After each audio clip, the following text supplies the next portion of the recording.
నమస్తే ఫ్రెండ్స్, నా పేరు డాక్టర్ సురేష్ సోమయాజుల. పాలు అరగకపోవడం అలాగే పాలు పడకపోవడం ఈ రెండు మనం చాలాసార్లు వింటూ ఉంటాం. అంటే ఏంటి, అసలు మీకు అలాంటి లక్షణాలు ఏమైనా ఉన్నాయా లేదా అనేది మనం ఈరోజు వీడియోలో తెలుసుకుందాం.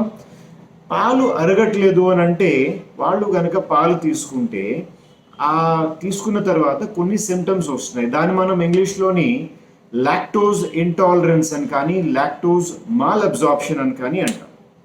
అలా కాకుండా పాలు పడటం లేదు అని అంటే మిల్క్ అలర్జీ అని అంటాం.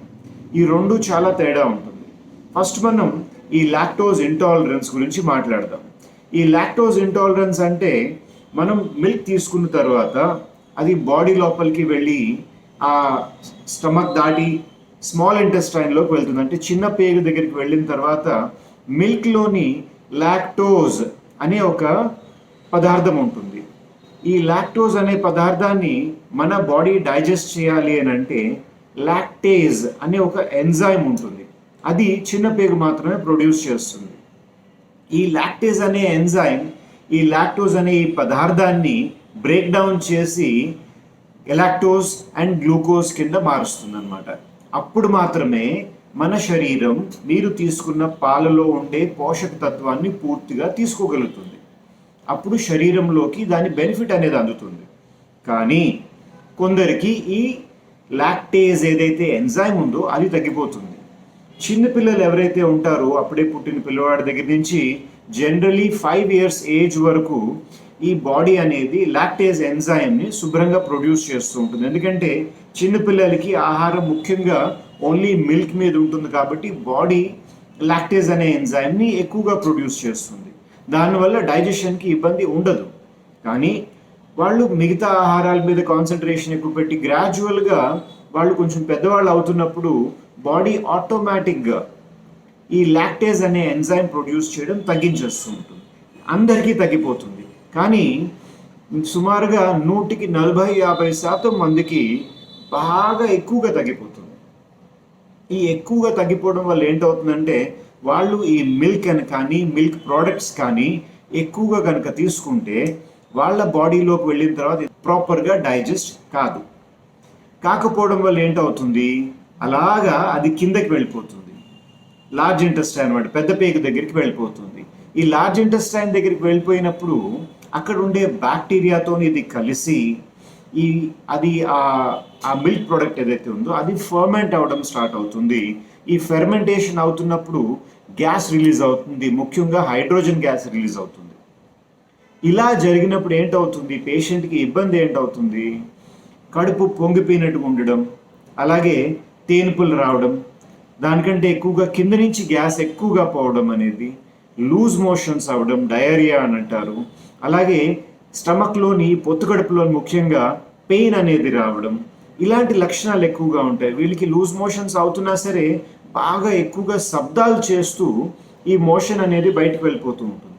ఇవంతా ఎందుకు అవుతున్నది, ఎందుకంటే వాళ్ళ లార్జ్ ఇంటెస్టైన్ పెద్ద పేగులోని హైడ్రోజన్ గ్యాస్ ఎక్కువగా ఉన్నది.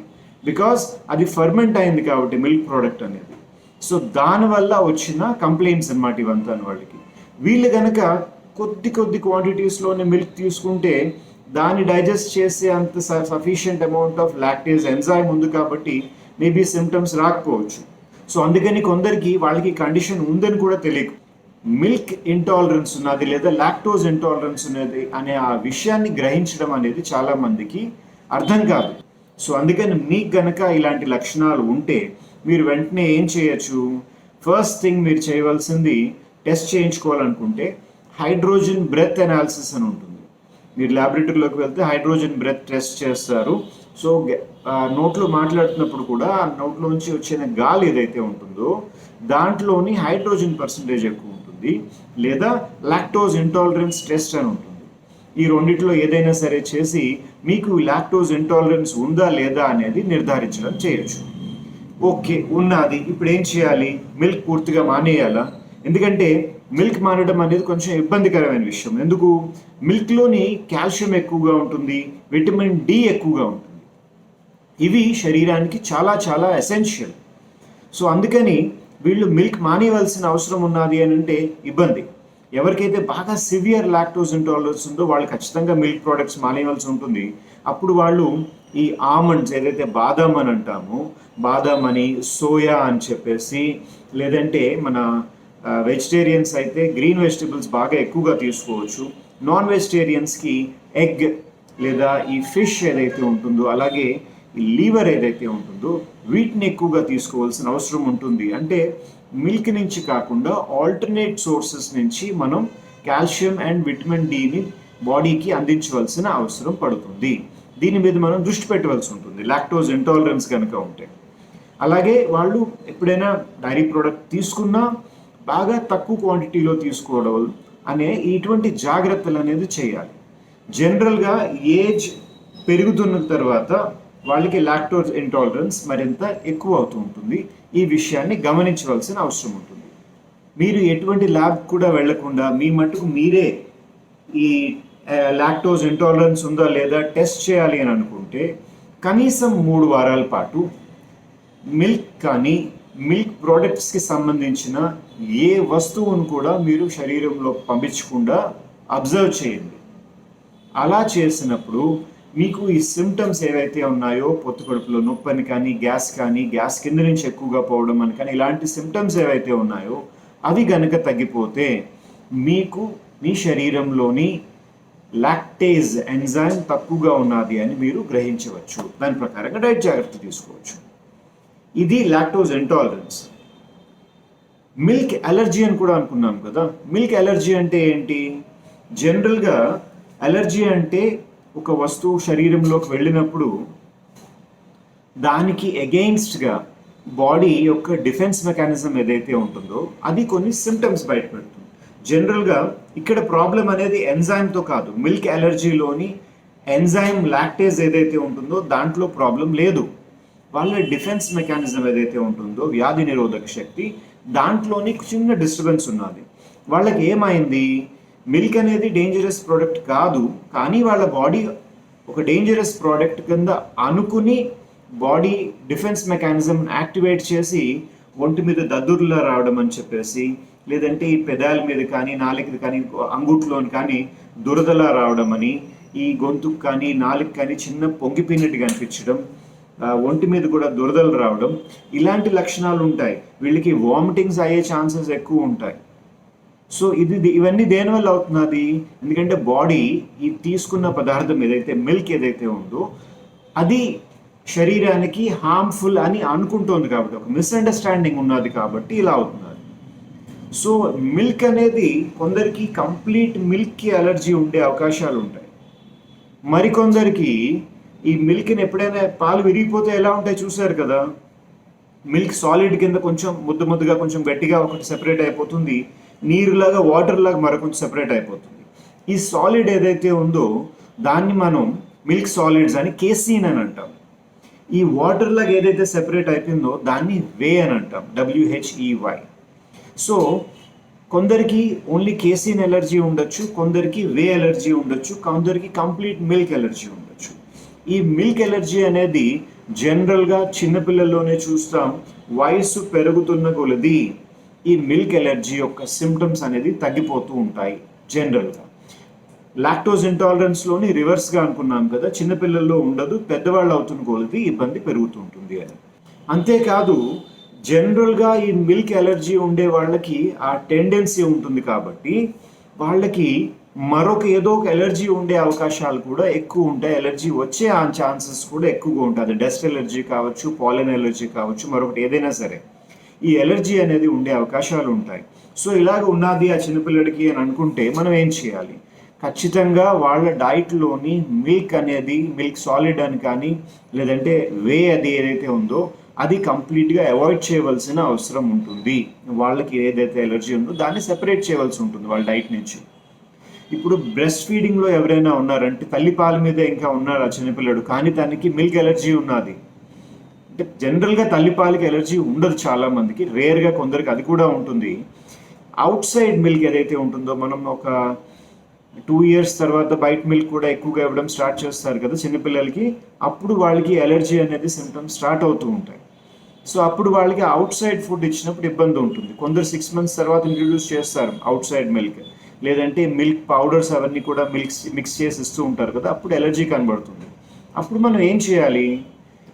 తల్లి కూడా తల్లిపాలు ఇస్తున్నప్పుడు తల్లిపాల ద్వారా ఆవిడ తీసుకున్న ఈ మిల్క్ ప్రోడక్ట్ సబ్స్టెన్సెస్ బేబీకి వెళ్ళే అవకాశం ఉంటుంది.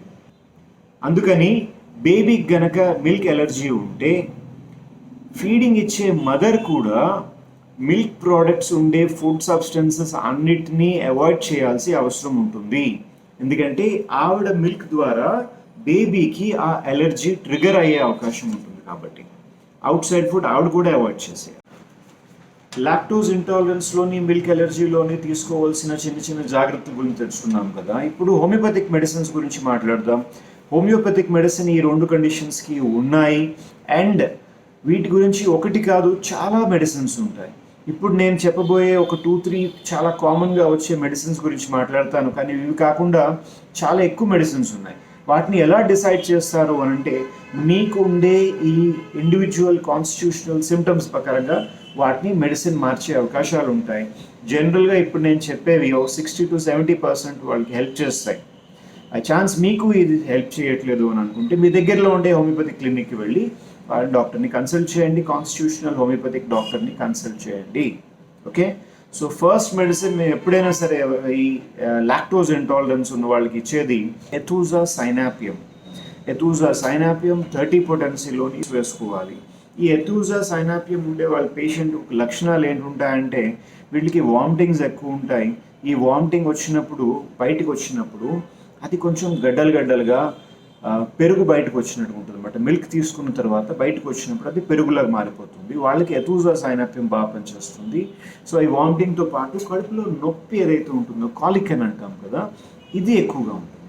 అలా కాకుండా ఈ లాక్టోజ్ ఇంటాలరెన్స్ ఉన్న వాళ్ళకి డయేరియా, మిల్క్ తీసుకున్న తర్వాత లూజ్ మోషన్స్ అయిపోతున్నాయని అనుకుంటే వాళ్ళకి మెగ్నీషియం యూరియాటికా 30 పొటెన్సీలోనే వేసుకోవాలి. మార్నింగ్ టైం ఎంటీ స్టమక్ మీద ఒక 10 పిల్స్ అనమాట. నెక్స్ట్ థింగ్, మనం బటర్ తీసుకుంటే ఇబ్బంది అవుతుంది.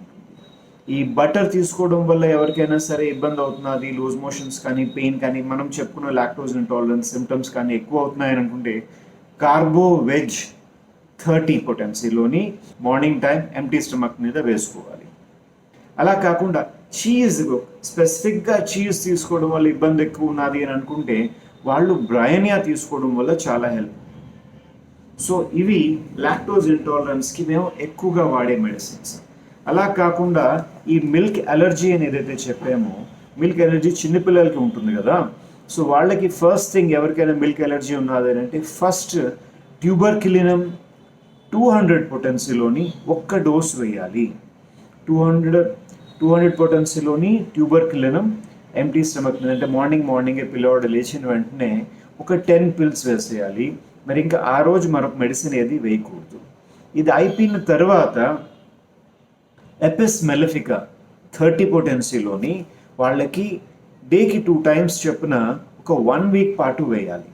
ఈ 1 వీక్ అయిపోయిన తర్వాత కూడా వాళ్ళ మిల్క్ తీసుకున్నప్పుడు, మిల్క్ ప్రోడక్ట్స్ తీసుకున్నప్పుడు వాళ్ళకి సేమ్ అలర్జీ సిమ్టమ్స్ కనుక వస్తున్నాయి అని అనుకుంటే మీ దగ్గరలో ఉండే డాక్టర్ గారిని కలవండి. సో ఈరోజు మనం చెప్పుకున్న ఈ సిమ్టమ్స్ కానీ అలాగే ఈ హోమియోపతిక్ మెడిసిన్స్, వీటిని మీరు వాడి అబ్జర్వ్ చేసి మీకు బాగుందో లేదో అనేది మా కమెంట్ సెక్షన్లో పెట్టండి. ఇటువంటి వీడియోస్ మీరు మరిన్ని ఎక్కువగా చూడాలి అని అనుకుంటే మా ఈ ఛానల్ని సబ్స్క్రైబ్ చేయండి. బెల్ ఐకన్ని ప్రెస్ చేయడం మర్చిపోకండి. Thank you, bye.